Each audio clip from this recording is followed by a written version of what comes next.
inauguration, c'est 15 ans de travail, des centaines et des centaines d'heures de concertation, de débats, toujours dans le respect avec les habitants. Et c'est plus fondamentalement un droit à la mobilité et un droit à la ville que les habitants de la Grande Borne doivent avoir, pouvoir se déplacer dans un quartier où on n'a souvent pas les moyens d'avoir sa propre voiture. C'est tout cela. Donc c'est bien plus qu'un bus qui passe. C'est véritablement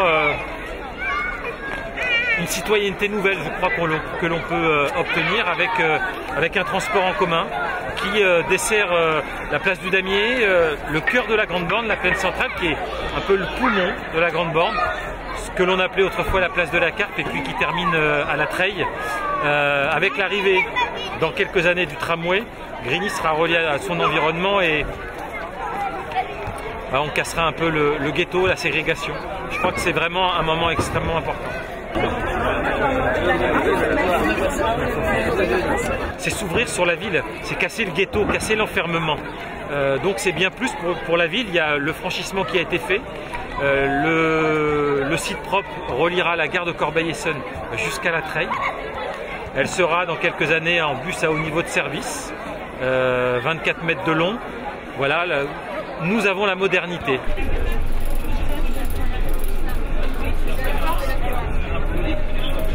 C'est toujours trop long pour des habitants le changement sur des projets aussi importants. Parce qu'on a commencé les premières discussions il y a, je disais 15 ans tout à l'heure, mais je ne dois pas me tromper, ça doit être il y a 12 ou 13 ans. On a changé plusieurs fois le passage. On s'est parfois engueulé. Il y a eu, le ton est monté, toujours dans le respect avec les habitants. Parce qu'ouvrir la Grande Borne, qui a été conçue comme un espace fermé, où la voiture et la circulation ne devaient pas rentrer, a été... pendant 40 ans, nous avons vécu comme ça, la Grande Borne. Et là, il fallait changer aussi les mentalités et dire ce que ça allait apporter. L'arrêt dit de la plaine centrale, du centre de vie sociale, à côté des enclos et de la place du Ménisque, cet arrêt-là, il y a 1000 logements autour. Ce sont des gens qui vont pouvoir aller directement prendre leur bus pour aller faire leurs courses et pour se déplacer, sans traverser la Grande Borne et sans prendre les transports en commun à l'extérieur comme c'était le cas auparavant. Donc c'est pas un luxe dans une petite ville de 11 000 habitants. C'est quelque chose, je crois, qui était attendu. Ça le voit par la population qui était présente. Et puis maintenant on dit longue vie au transport en commun à la Grande Borne. Et le choix, ça a d'abord été de pouvoir réinstaurer un ruban de mobilité. Pas simplement le bus, mais qu'il y a aussi le piéton, les vélos, la voiture des résidents, le quotidien des habitants. Tout ça, ça a été fait pour les habitants, pour qu'ils puissent aller dans leur quartier au plus simple, au plus facile et redonner la capacité d'avoir un espace public de qualité.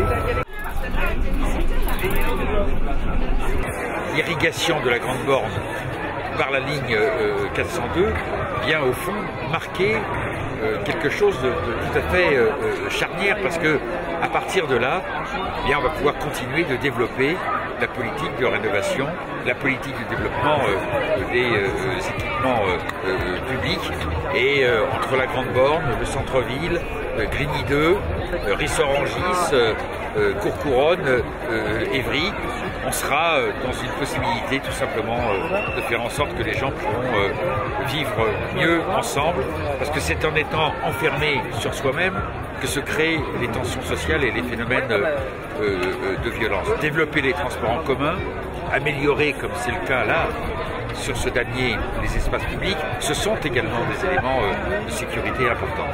En améliorant à la fois les mobilités, en améliorant les conditions de logement, en améliorant le service public, on souhaite tout simplement qu'à Grigny, on puisse vivre comme partout ailleurs dans le département de l'Essonne. En dehors de la zone RATP, ça n'est rien d'autre que la plus grande ligne de bus d'Île-de-France.